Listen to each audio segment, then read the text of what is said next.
Olá, amigos do canal Negócios TI Direito.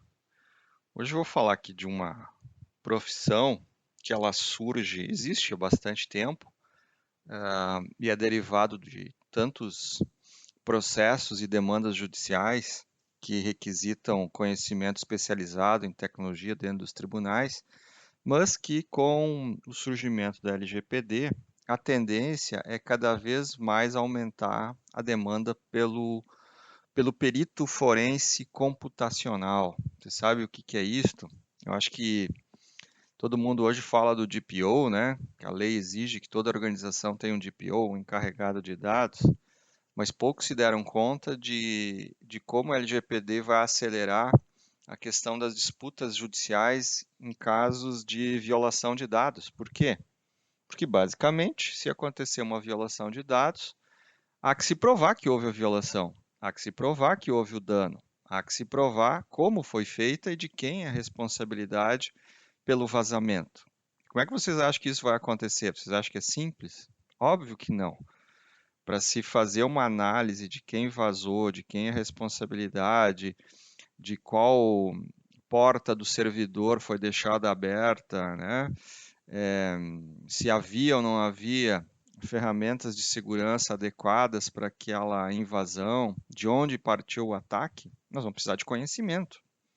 E provavelmente esse conhecimento não virá do DPO, até porque o DPO não tem essa função hoje dentro da LGPD. Mas veja, é, essas pessoas hoje que fazem perícias são fundamentais hoje para para a conclusão até de processos judiciais que envolvam tecnologia. Eu mesmo já participei, já fui perito de muitos casos, já fui assistente técnico em perícias judiciais, onde você figura como uma pessoa que traz conhecimento técnico e do lado de uma das partes do processo, que tem o objetivo de investigar e coletar evidências de situações que envolvam provas digitais. Então, um perito forense computacional, ele muitas vezes vai ter que fazer um trabalho de investigação, de auditoria em ambientes digitais, até para provar se houve ou não houve um crime cibernético, né?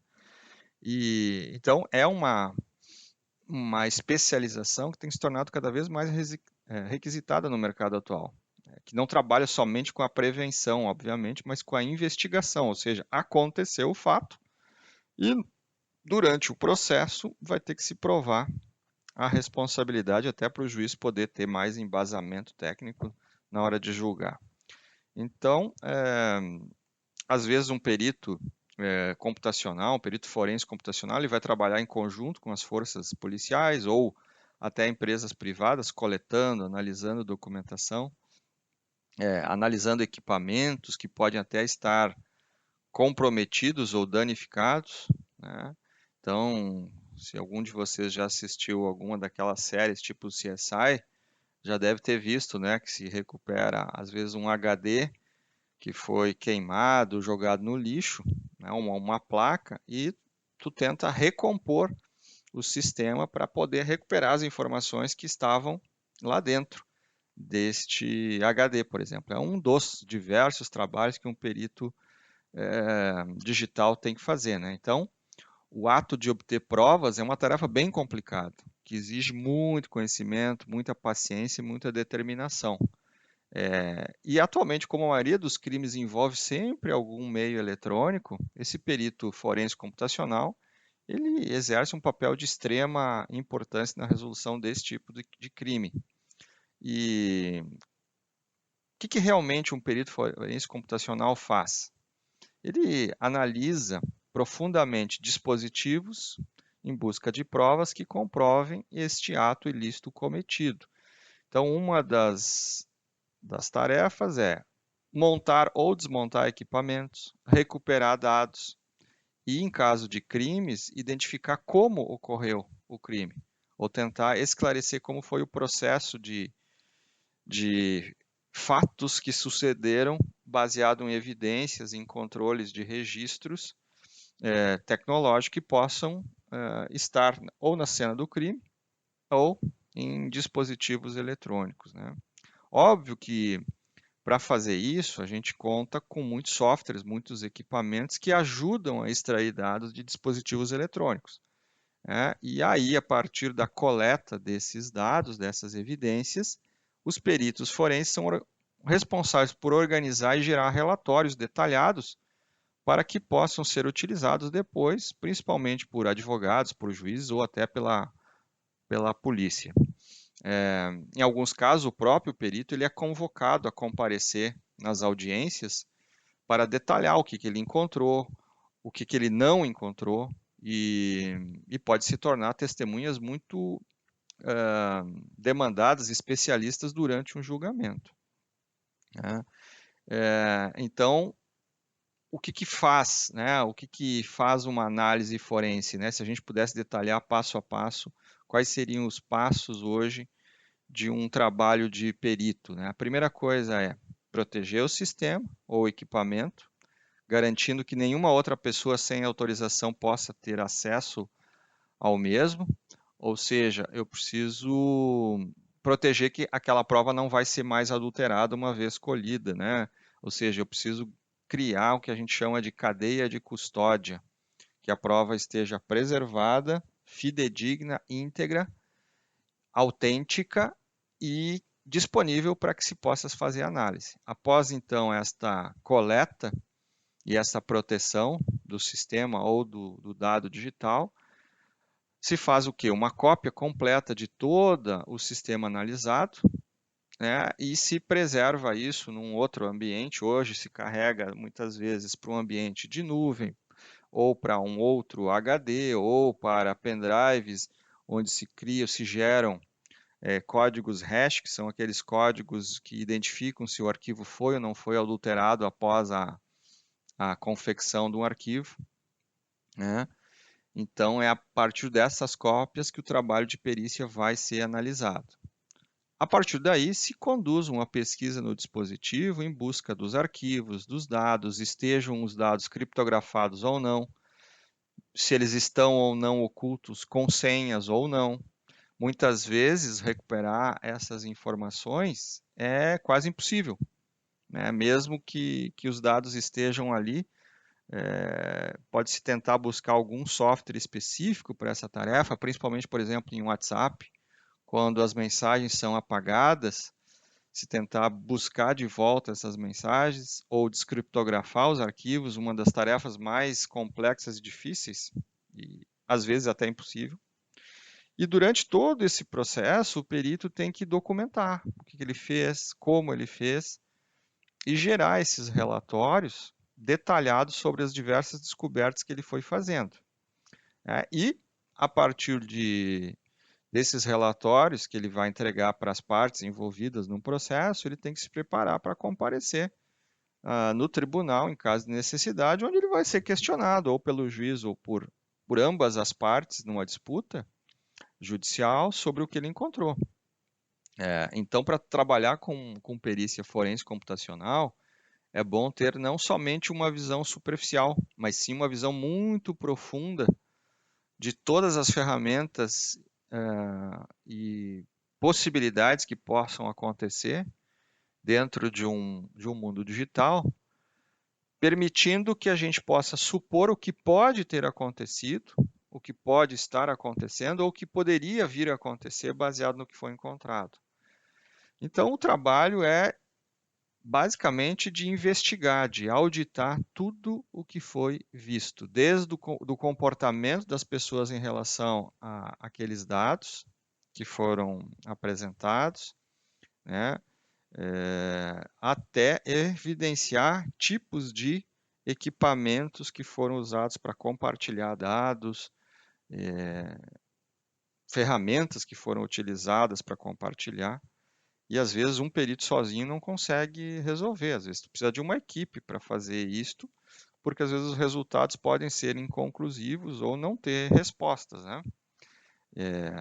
Então, esta profissão, que é uma profissão em ascensão para o mundo digital, porque vocês devem acompanhar a quantidade hoje de processos judiciais que envolvem perícias computacionais. Vamos dar exemplos assim. Pensem no mundo do direito trabalhista. Perícia muito comum. Investigar se a empresa adulterava o sistema de registro e marcações de pontos eletrônicos. Como é que tu faz isso? Tem que investigar os relógios pontos, como era o processo, como os arquivos eram gerados, como é que a empresa no seu sistema de gestão manipulava os arquivos e gerava a folha de pagamento, quem é que tinha a senha de administrador, como era alterado. Aí a empresa que fornece o sistema ponto tem um software. Às vezes é necessário tu chamar esta empresa para dentro do processo e investigar como que o software funciona. Em alguns casos, até requisitar o código-fonte desta empresa para identificar como o programa se comporta a nível de código. Se a gente pensar no mundo do próprio direito de software, de propriedade intelectual, como fazer uma investigação para identificar se uma empresa está ou não usando um software de terceiros, como tu identifica onde o software está instalado, se ele foi ou não foi utilizado, que documentos ou programas aquele software gera, há quanto tempo ele está instalado, quem tem acesso, como foi disponibilizado esse acesso, em quantas máquinas está instalado, se ele está ou não está instalado ou copiado para dentro de pendrives ou CDs ou DVDs. Cada cópia conta com uma licença não autorizada, isso gera um efeito multiplicador numa ação judicial visando indenização de software, por exemplo. Casos de espionagem industrial, onde uma empresa tenta copiar dados da outra para se antecipar ao lançamento de um produto ou copiar produtos de outra. Quantas vezes tem que se investigar os servidores da empresa, os e-mails, quem transmitiu o e-mail, que informação foram transmitida, para que e-mail foi transmitido, né? Buscar o acesso a esses e-mails, quebrar senhas das pessoas para poder ter acesso a conteúdos de e-mails já desconhecidos, buscar em backups das empresas onde estão os conteúdos, varrer milhares de arquivos e buscar o conteúdo, uma palavra, algo que identifique quem fez, quem não fez determinada situação. Veja, tudo isto são atividades que um perito deve exercer durante um processo judicial. Não são poucas atividades, não é pouco conhecimento. Muitas vezes o perito também faz testes de invasão na empresa para saber se realmente uma determinada configuração de uma empresa é realmente segura como ela diz ou não. E aí deve apontar, inclusive, falhas que ele encontrou nesta empresa. E tudo isso vai compondo uma biblioteca de documentos, de informações, que vão servir depois para uma decisão num processo judicial. Então, existe este mercado que poucos enxergam, e são poucas pessoas que trabalham nesse mercado de perícias. Muitas vezes a gente ouve falar dos peritos contábeis, que fazem cálculos indenizatórios, peritos trabalhistas, que vão fazer cálculos de rescisão trabalhistas, mas o perito digital hoje num processo, ele é, ele é praticamente o juiz que vai decidir a causa. Porque se esse perito determinar que uma coisa que deveria ser A é A, então ele prova que houve o crime. E se ele diz que A é B, ele prova que não houve um crime. Então ele pode realmente, pelo seu laudo técnico, sentenciar uma indenização ou não por dano moral ou patrimonial baseado no seu conhecimento. Então veja o quanto um perito hoje ele é primordial na solução de um caso, que são aquelas atividades operacionais que muitas vezes as pessoas não dão bola em um processo judicial, achando que é só o advogado tendo um bom advogado vai resolver o caso, né? Não, hoje precisamos de ótimos assistentes técnicos para fazer frente aos peritos judiciais, para que os peritos judiciais não sejam omissos na sua avaliação de uma prova digital ou que não conheçam. E aí tu precisa de um assistente técnico muito bom ou melhor que o perito para te ajudar a elucidar um caso a teu favor ou contra ti, enfim. Então eu digo para vocês, a LGPD vai gerar muita disputa judicial e muita coisa vai ter que ser resolvida somente com perícia. Por quê?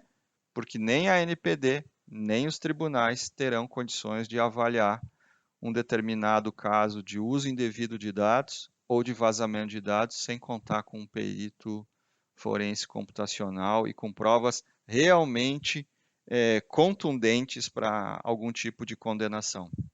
E se isso não for bem feito e a perícia for inconclusiva, aquele processo nunca vai chegar ao fim e aí realmente vai ficar uma decisão subjetiva de uma NPD ou de um tribunal, o que é muito perigoso para qualquer parte, certo? Então, fica aí a dica, quem quiser se especializar em perícias forenses, tem muito espaço no mercado, tem poucos profissionais e a remuneração é extremamente boa porque os critérios de cobrança de perícia eles vão do 8 a 80. Então, vale a pena estudar, vale a pena conhecer e se dedicar ao tema, tá bem? Esse foi mais um episódio do nosso canal Negócio Ter Direito. Uma ótima absorção de conteúdo e até a próxima. Tchau, tchau.